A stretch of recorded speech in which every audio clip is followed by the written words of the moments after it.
Hello, everybody. Want to welcome you here. It's a Palm Sunday. That's a pretty exciting time, and it's one of the main things that we have going on in the world today. Other than obviously Palm Sunday, and we have all the politics in the world, but we have sports. We have the NCAA tournament that's going on right now, both for the men and the women, and it is always an exciting time. In some ways, I consider it to be one of the best weekends of the year because it's just fun.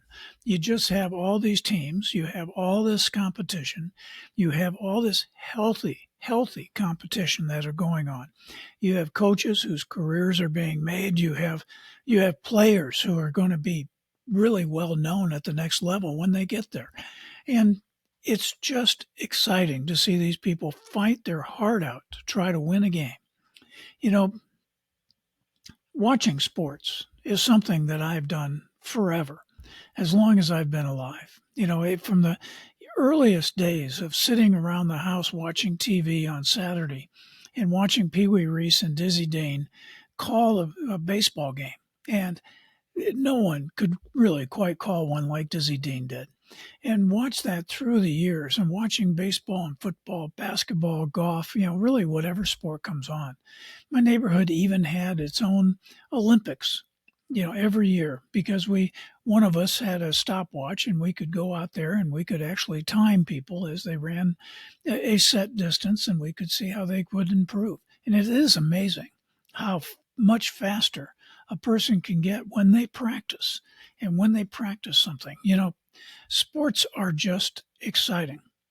Brings back memories of the younger days, memories of times that you did something well, or you tried to, or sometimes when you did something well, not so well, and maybe you just want to do better next time as you do that. But it's important, I think, as you get older, because obviously staying active is something that is good when you stay older, is to find a sport that is an individual sport. Doesn't have to require a lot of teammates to play. You don't have to organize it so much.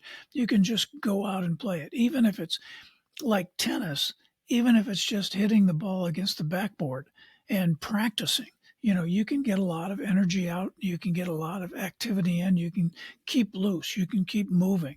You can play golf. You can play lots of sports, even basketball.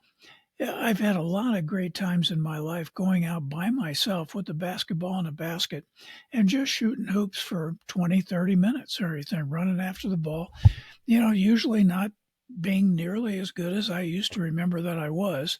But, it's just a good time while you do that. It's just something to remember that you can do. You also need to remember that even though you can play a sport for a long time, like golf, I have friends who are well into their 80s who are still playing golf on a frequent basis, two, three, four times a week, and they enjoy the game. But they have one thing that has stayed in common for everybody as they did that. Even as your age increases, your flexibility decreases, your desire to play better never leaves you.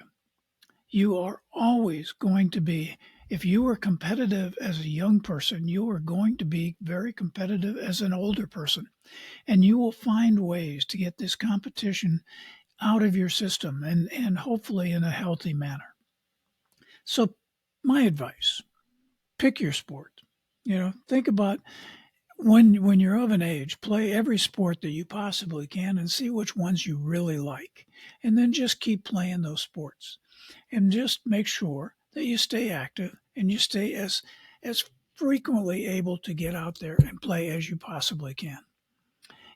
First Corinthians in the 15th chapter and the 57th verse, it says, "Thanks to God for giving us the victory through Christ." Not a whole lot of sports comments in the Bible.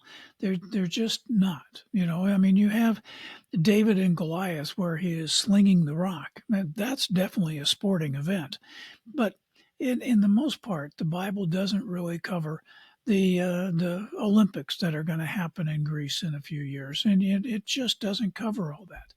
But it does cover what it means to have a victory.